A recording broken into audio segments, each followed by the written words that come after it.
यहीं पर बिताया है। फिर दोनों बात करते हुए क्लोज हो जाते हैं। रात में बेया अपनी नई नाइट ड्रेस पहनती है ताकि वो पॉल को खुश कर सके, और होता भी ऐसा ही है। पॉल बेया को इस ड्रेस में देखकर बहुत खुश होता है और फिर वो दोनों प्यार करते हैं। फिर जब दोनों सो जाते हैं तब बेया के ऊपर खिड़की के बाहर से कोई अलौकिक लाइट उसके चेहरे पर आती है, पर वो दोनों गहरी नींद में सोए होते हैं, इसलिए उनको इस बारे में पता ही नहीं चलता। अगले दिन बेया और पॉल बोट से लेक में घूमने के लिए जाते हैं और वहाँ पर दोनों काफी एंजॉय करते हैं। बेया यहाँ लेक में नहाने वाली थी पर पानी ठंडा होता है, इसलिए बेया नहीं नहाती है। इसके बाद दोनों कैबिन में आते हैं और नहाकर बाहर घूमने जाते हैं। घूमते हुए उन्हें जंगल के पास एक छोटा सा रेस्टोरेंट दिखाई देता है। बेया और पॉल को भूख भी लग गई होती है, इसलिए दोनों कुछ खाने के लिए रेस्टोरेंट के अंदर आ जाते हैं, पर वहाँ कोई भी कस्टमर नहीं होता। बेया और पॉल जब रेस्टोरेंट के अंदर मौजूद एक आदमी को देखते हैं जो कि काफी परेशान और गुस्से में था, वो आसपास की चीजों को उठाकर फेंक रहा होता है और दीवार में मुक्का मार रहा होता है। वो उन दोनों से कहता है कि रेस्टोरेंट बंद है। ये सुनकर वो दोनों जा रहे होते हैं, तभी उस आदमी जिसका नाम विल है उसे बेया को देखकर याद आता है कि वो उसकी बचपन की दोस्त है। ये दोनों मिलकर काफी खुश होते हैं और बात करने लगते हैं। तभी विल की पत्नी वहाँ पे आ जाती है जो कि थोड़ी अजीब हालत में होती है। वो दोनों से कहती है कि उन्हें यहाँ से चले जाना चाहिए। इस पर विल बेया और पॉल से माफी मांगता है और कहता है कि उसकी बीवी की तबीयत खराब है, इसलिए वो ऐसा कह रही है। इसके बाद बेया और पॉल वहाँ से निकल जाते हैं। रात में वो दोनों बेड पर होते हैं। यहाँ बेया विल और उसकी पत्नी की अजीब हरकतों के बारे में सोच रही होती है।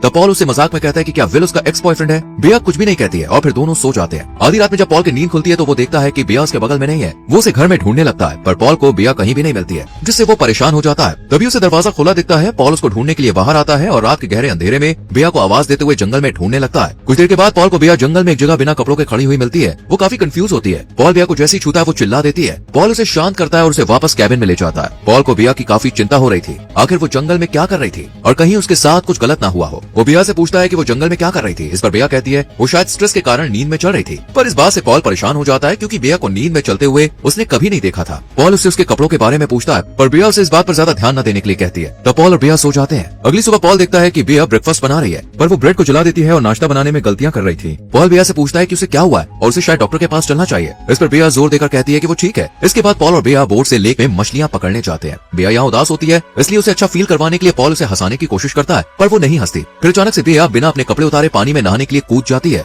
जबकि उसे पहले से पता था कि लेक का पानी ठंडा है। इसके बाद पॉल और बेया कैबिन में आते हैं। पॉल बेया की अजीब हरकतों और चीजों को भूलने की वजह से उससे पूछता है कि उसे क्या हुआ है। इस बार भी बेया कहती है कि वो ठीक है। पॉल जब बेया के करीब होता है तब वो उसकी जांघ के पास कुछ निशान देखता है। इसके बारे में पूछने पर बेया कहती है कि ये मच्छर के काटने की वजह से हुआ है। बेया आगे इस बारे में बात करने से मना कर दोपहर में ही सोने चली जाती है। पॉल बेया के सोते समय उसकी जांघ पर मार्क्स देखता है जो कि थोड़े अजीब होते हैं। पॉल को बेया के निशान देखकर लगता है कि जरूर वो उसे कुछ छुपा रही है। इसके बाद पॉल जंगल में उसी जगह पर जाता है जहाँ उसे रात में बेया मिली थी। वहाँ पर उसे फटा हुआ बेया का नाइट ड्रेस मिल जाता है जिस पर कुछ अजीब सा व्हाइट लिक्विड लगा होता है। साथ ही उसे यहाँ किसी और के पैरों के निशान भी दिखते हैं जो आम इंसान से बड़े पाँव के निशान थे। फिर पॉल उस ड्रेस को लेकर कैबिन में आता है। पॉल बाथरूम में बेया को मिरर के सामने खुद से बातें करते हुए देखता है, जिसे देखकर लगता है वो पॉल से बात करने के पहले कुछ डायलॉग्स की प्रैक्टिस कर रही है। ये चीज पॉल को काफी अजीब लगती है। पॉल अब दिन रात बेया पर नजर रखने लगता है, उसकी हर एक चीज को करीब से नोटिस करता है। रात में जब पॉल बेया के साथ इंटीमेट होना चाहता है तब बेया मना कर देती है और कहती है कि उसके सर में दर्द हो रहा है। ये सुनकर पॉल को लगता है कि वो उसे इग्नोर कर रही है। फिर पॉल बेया को अपना नाइट ड्रेस पहनने को कहता है, जिस पर बेया थोड़ा अजीब बर्ताव करते हुए कहती है कि उसका नाइट ड्रेस गंदा हो गया है और उसने उसे रख दिया है। ये सुनकर पॉल काफी गुस्से में होता है और उसे कहता है कि मुझे तुम्हारा फटा हुआ नाइट ड्रेस जंगल में मिला और मुझे लग रहा है कि तुम्हारा और विल का कुछ चल रहा है। इस पर बेया काफी गुस्सा हो जाती है और दोनों में बहस होने लगती है। फिर दोनों सोने चले जाते हैं, पर पॉल सोया नहीं होता है। वो सोच रहा होता है कि आखिर बेया में इतना चेंज कैसे आ रहा है, क्योंकि जिस बेया को वो जानता है वो ऐसा कभी नहीं करती थी। आधी रात में पॉल देखता है कि उसके बेडरूम की खिड़की से चमकती हुई तेज रोशनी कमरे में आ रही है, जिससे पॉल परेशान हो जाता है और बाहर अपनी गन लेकर जाता है, पर उसके जाते ही वो रोशनी आना बंद हो जाती है। तभी पॉल को जंगल की झाड़ियों में किसी के होने का एहसास होता है, जो पॉल को देखते ही चला जाता है। पॉल उसे डराने के लिए हवा में फायर करता है। तभी बेया गोली की आवाज सुनकर जाग जाती है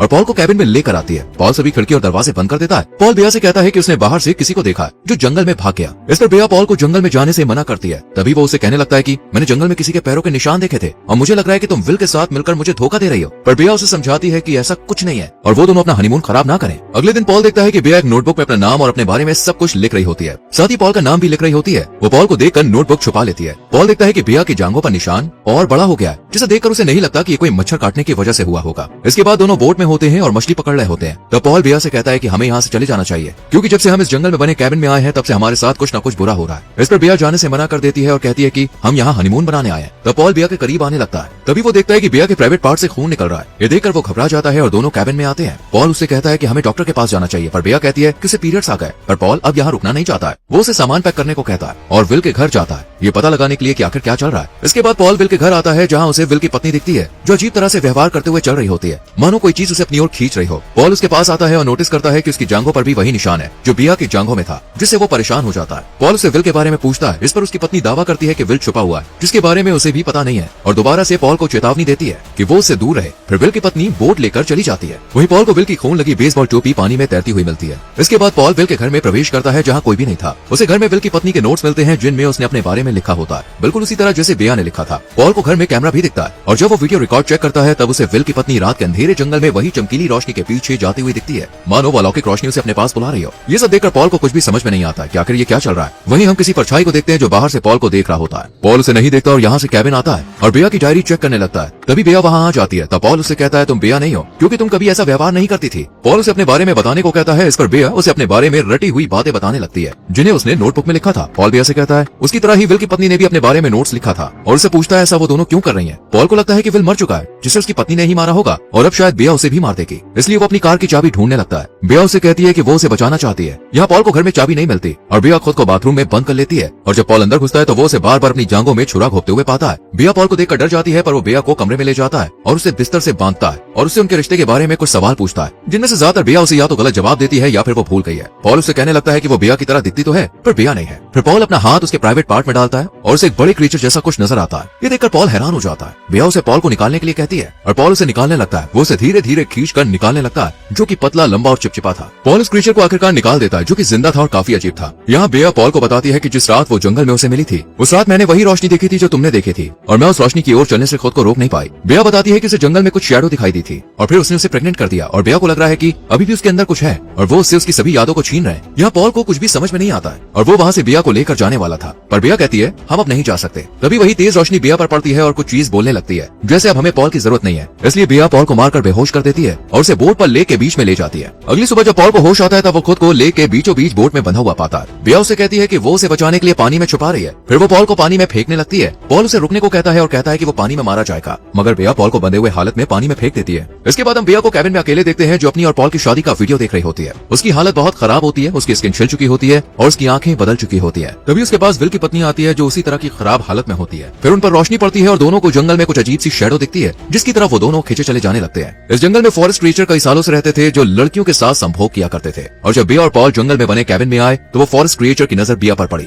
और उसने एक रात बिया को प्रेग्नेंट कर दिया, और इसी कारण वो चीजें भूल रही थी। बिया के ऊपर जब भी लाइट पड़ती थी तब वो उनकी तरफ आगे बढ़ने लगती थी, मानो वो उसे कंट्रोल कर रहे हो। और विल की पत्नी के साथ भी क्रीचर ने ऐसा ही किया। फिर जब विल और पॉल क्रीचर के बीच में आ रहे थे तब उन्होंने उन दोनों को उनकी पत्नियों से मरवा दिया, और इसी के साथ मूवी खत्म होती है। दोस्तों, आपने वीडियो को अंत तक देखा, इसके लिए बहुत बहुत धन्यवाद। वीडियो अच्छी लगी हो तो लाइक और शेयर करें, और ऐसी और मूवीज के एक्सप्लेनेशंस के लिए चैनल को सब्सक्राइब करके बेल आइकॉन प्रेस करें, जिससे आने वाली वीडियोस मिस ना हो। मिलते हैं अगली वीडियो में। Till then bye bye, take care.